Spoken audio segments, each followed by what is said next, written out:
Hi friends, welcome back to our YouTube channel. ನಾನಿವತ್ತು ಮಾವಿನಕಾಯಿಯಿಂದ ಒಂದು ಡಿಫ್ರೆಂಟಾಗಿರೋ ಜ್ಯೂಸ್ ಮಾಡ್ತಾಯಿದ್ದೀನಿ. ಯಾವ ಥರ ಅಂತ ನೋಡೋಣ ಬನ್ನಿ. ಫಸ್ಟಿಗೆ ನಾನು ಒಂದೆರಡು ಮಾವಿನಕಾಯಿ ತೊಗೊಂಡು ಅದ್ರ ಹಿಂದ್ಗಡೆ ಇರೋದನ್ನೆಲ್ಲ ತೆಗೆದುಬಿಟ್ಟು ಈಗ ಒಂದು ಕುಕ್ಕರಿಗೆ ಹಾಕಿ ಬೇಯಕ್ಕಿಡ್ತೀನಿ.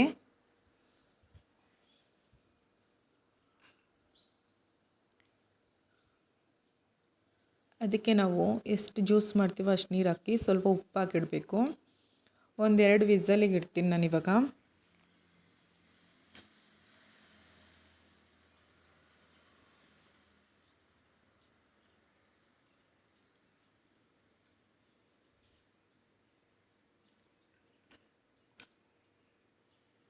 ಸೊ ನೋಡಿ, ಮಾವಿನಕಾಯಿ ಬೆಂದಿದೆ, ತಣ್ಣಗೂ ಆಗಿದೆ. ಈ ಟೈಮಲ್ಲಿ ತಣ್ಣಗಾದ್ಮೇಲೆ ನಾವು ಈಗ ಅದನ್ನು ಮಾವಿನಕಾಯಿ ತೆಗೆದು ಅದ್ರ ಸಿಪ್ಪೆ ಎಲ್ಲ ತೆಗೆದುಬಿಟ್ಟು ಅದರೊಳಗಿರೋ ತಿರುಳನ್ನೆಲ್ಲ ತೆಗೆದಿಟ್ಕೋಬೇಕು. ಆಮೇಲೆ ಈ ಸಿಪ್ಪೆನ ಬಿಸಾಕಕ್ಕೆ ಹೋಗಬೇಡಿ. ಮಾವಿನಕಾಯಿ ಬೇಯಿಸಿರ್ತೀರಲ್ಲ, ಆ ನೀರಿಗೆ ಹಾಕಿ ಚೆನ್ನಾಗಿ ಒಂದು ಸ್ಪೂನ್ ತೊಗೊಂಡು ಕಲಸಿ ತೆಗೀರಿ. ಅದರಲ್ಲಿರೋದನ್ನೆಲ್ಲ ಅದು ನೀರೊಳಗೆ ಸೇರಿಕೊಳ್ಳುತ್ತೆ. ಯಾವುದು ವೇಸ್ಟ್ ಮಾಡಬಾರ್ದಲ್ವಾ. ಸೊ ನಾನು ನೋಡಿ ತೆಗೆದಿಟ್ಕೊಂಡಿದ್ದೀನಿ. ಈಗ ಈ ವಾಟೆನ ಹಾಗೆ ಸಿಪ್ಪೆನ ಬೇಯಿಸಿರೋ ನೀರಿಗೆ ಹಾಕಿ ಒಂದ್ಸಲಿ ಸ್ಪೂನಲ್ಲಿ ಚೆನ್ನಾಗಿ ಕಲಸಿ ತೆಗೆದುಬಿಡ್ತೀನಿ ನಾನು. ನೋಡಿ, ಇಷ್ಟು ಬಂದಿದೆ 2 ಮಾವಿನಕಾಯಿಂದ. ನೀವು ಬೇಕಾದ್ರೆ ಜಾಸ್ತಿನೂ ಮಾಡ್ಕೋಬೋದು. ಈಗ ಒಂದು ಸಣ್ಣ ಮಿಕ್ಸಿ ಜಾರಿಗೆ ನಾನೊಂದು ಸ್ಪೂನ್ ಜೀರಿಗೆ ಹಾಕ್ತಾಯಿದ್ದೀನಿ. ಹಾಗೆಯೇ ಸ್ವಲ್ಪ ಮೆಣಸು, ಒಂದು ಫ್ಲೇವರಿಗೆ ಒಂದು ಏಲಕ್ಕಿ ಹಾಕ್ತಾಯಿದ್ದೀನಿ.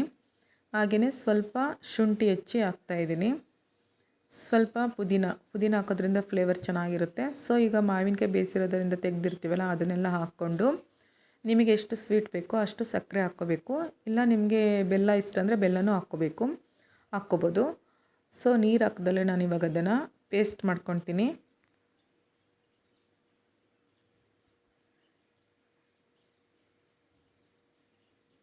ನೋಡಿ, ಒಂದೊಳ್ಳೆ ಪೇಸ್ಟ್ ರೆಡಿ ಆಗಿದೆ. ಇವಾಗ ನಾನು ಒಂದು ಗ್ಲಾಸಿಗೆ 2 ಸ್ಪೂನ್ ಆಗೋಷ್ಟು ಆ ಪೇಸ್ಟ್ ಹಾಕ್ತಾಯಿದ್ದೀನಿ ಮಾವಿನಕಾಯಿದು. ನೋಡಿ, ಫಸ್ಟೇ ನಾನು ಉಪ್ಪು ಹಾಕಿದ್ದೆ. ಸೊ ಇದರಲ್ಲೇ ಇವಾಗ ಐಸ್ ಕ್ಯೂಬ್ಸ್ ಹಾಕ್ತಾಯಿದ್ದೀನಿ ನಾನು.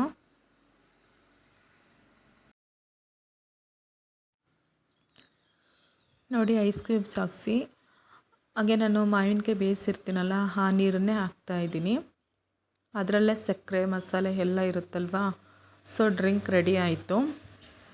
ಇದರಲ್ಲಿ ಉಪ್ಪು, ಹುಳಿ, ಖಾರ, ಸ್ವೀಟು ಎಲ್ಲ ಇರೋದ್ರಿಂದ ತುಂಬ ಡಿಫ್ರೆಂಟಾಗಿ ಟೇಸ್ಟ್ ಕೊಡುತ್ತೆ. ತುಂಬ ಚೆನ್ನಾಗಿರುತ್ತೆ, ಎಲ್ಲರೂ ಇಷ್ಟಪಡ್ತಾರೆ.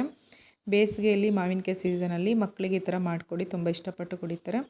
ಸೊ ನಾನಿವತ್ತು ಮಾಡಿರೋ ಈ ವಿಡಿಯೋ ನಿಮಗೆ ಸ್ವಲ್ಪನಾದರೂ ಇಷ್ಟ ಆದರೆ ಪ್ಲೀಸ್ ಒಂದು ಲೈಕ್ ಮಾಡಿ, ಶೇರ್ ಮಾಡಿ, ಕಮೆಂಟ್ ಮಾಡಿ. ಹಾಗೆಯೇ ನಮ್ಮ ಚಾನಲ್ನ ಸಬ್ಸ್ಕ್ರೈಬ್ ಮಾಡಿಕೊಂಡು ನಂಗೆ ಸಪೋರ್ಟ್ ಮಾಡಿ. Thank you.